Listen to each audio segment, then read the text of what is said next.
Olá, meu nome é Roberto. A aula 2 do curso, ela aborda 3 ramos da matemática básica, que seriam aritmética, geometria e álgebra. Neste vídeo, eu vou falar sobre aritmética, para dar uma noção geral e falar de sua evolução histórica. Introdução.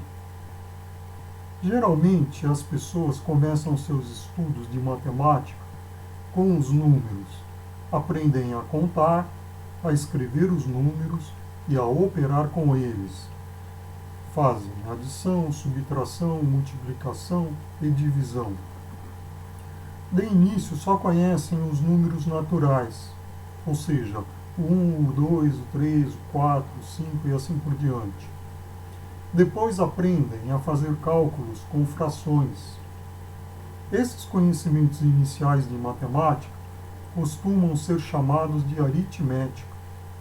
Aritmética é o ramo da matemática que se ocupa do estudo das propriedades elementares dos números naturais e das operações de adição, subtração, multiplicação, divisão inteira, potência e extração de raízes inteiras entre esses números. Bom, eu vou falar algumas curiosidades sobre a origem de alguns termos aqui. Aritmética. A aritmética deriva da palavra grega aritmos, que significa números. Dígito. A palavra dígito vem da palavra latina digitus, que significa dedo. É claro que isto tem a ver com o uso dos dedos nas contagens. Cálculo.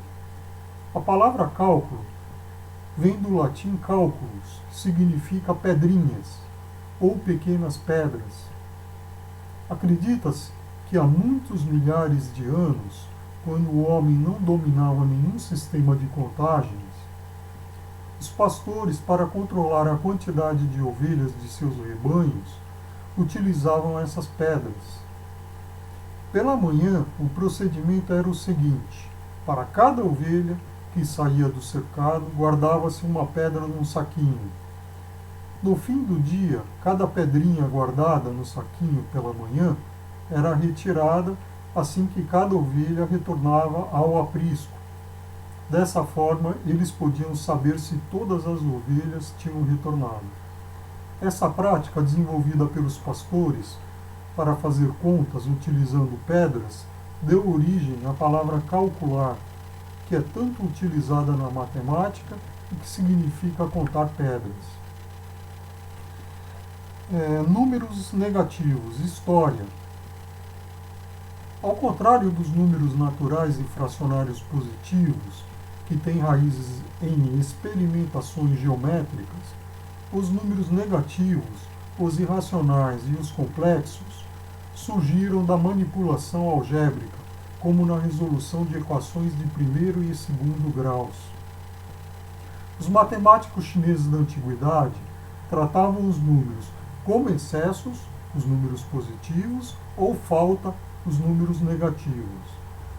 Os chineses realizavam cálculos em tabuleiros, onde representavam os excessos com palitos vermelhos e as faltas com palitos pretos.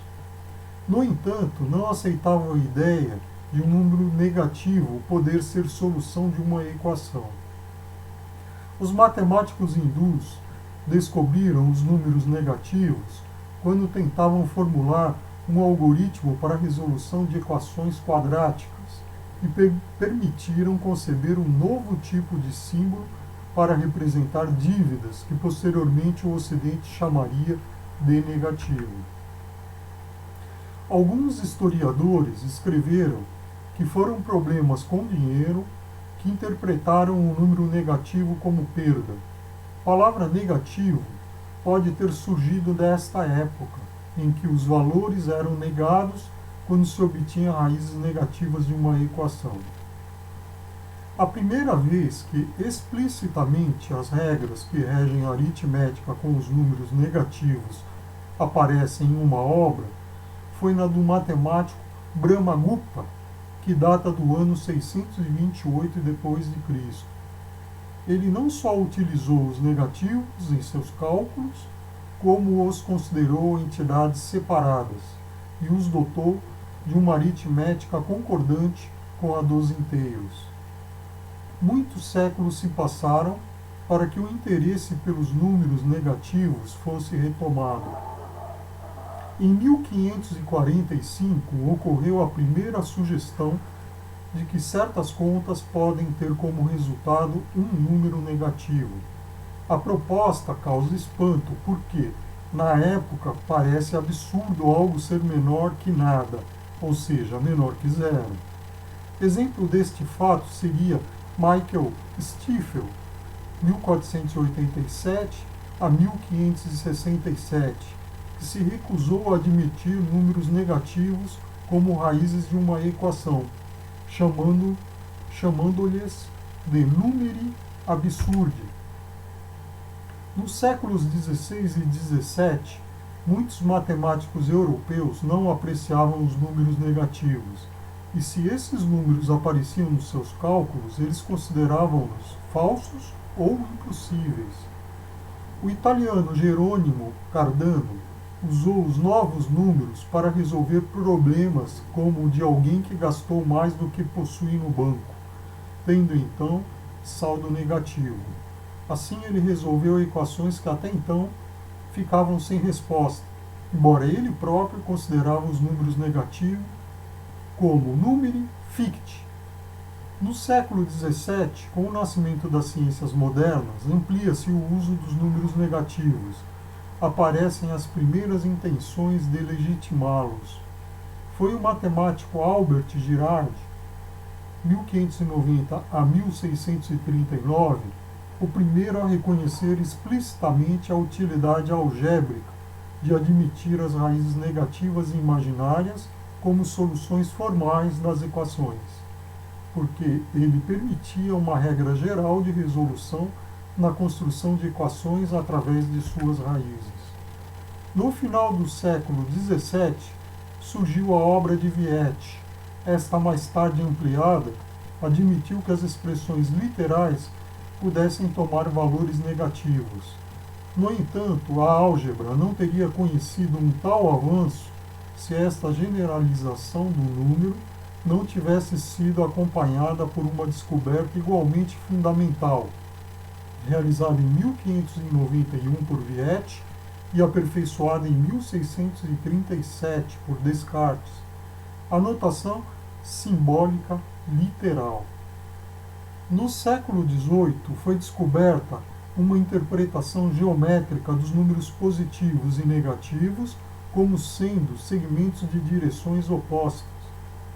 A legitimidade dos números negativos deu-se definitivamente por Hermann Hanckel, 1839 a 1873, na obra publicada em 1867, intitulada como Teoria do Sistema dos Números Complexos.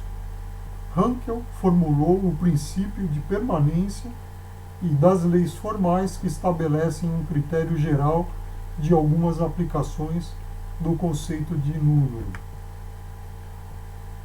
Aqui eu vou falar sobre o método de multiplicação dos egípcios. Ele era bastante interessante.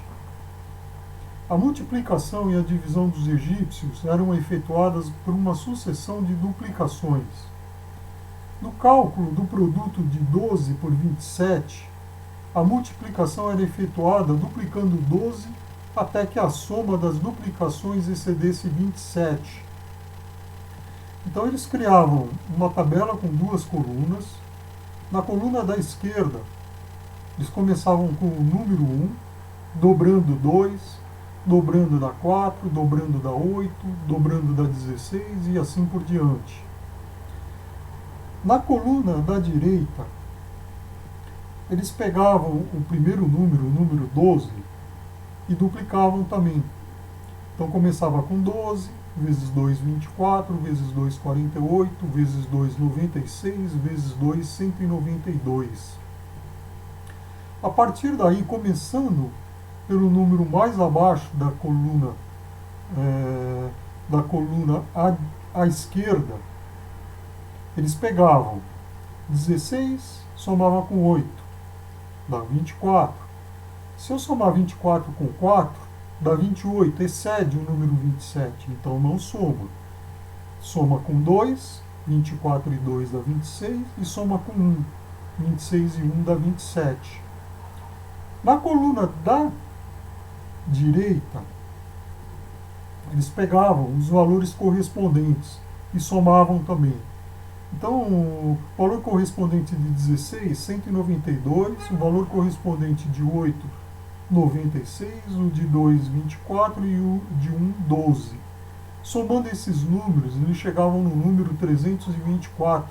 Esse número é o resultado da multiplicação de 12 vezes 27. Método de divisão dos egípcios. No cálculo da divisão de 184 por 8, o divisor era dobrado sucessivamente até que o número de duplicações excedesse o dividendo 184. Então eles montavam aqui a mesma tabela, né? Só que do lado direito eles começavam com o divisor, que é 8, dobrando da 16, 16 vezes 2, 32, vezes 2, 64, vezes 2, 128. Agora, 128 vezes 2 dá 256. 256 excede o número 184. Então eles paravam por aqui. E aí eles pegavam na coluna da direita os números correspondentes aos valores da direita. Então começava lá, começando por o número 128, o número correspondente é 16. Então eles somavam 16, mais 4, mais 2, mais 1, chegando em 23. Esse é o resultado da divisão de 184 por 8.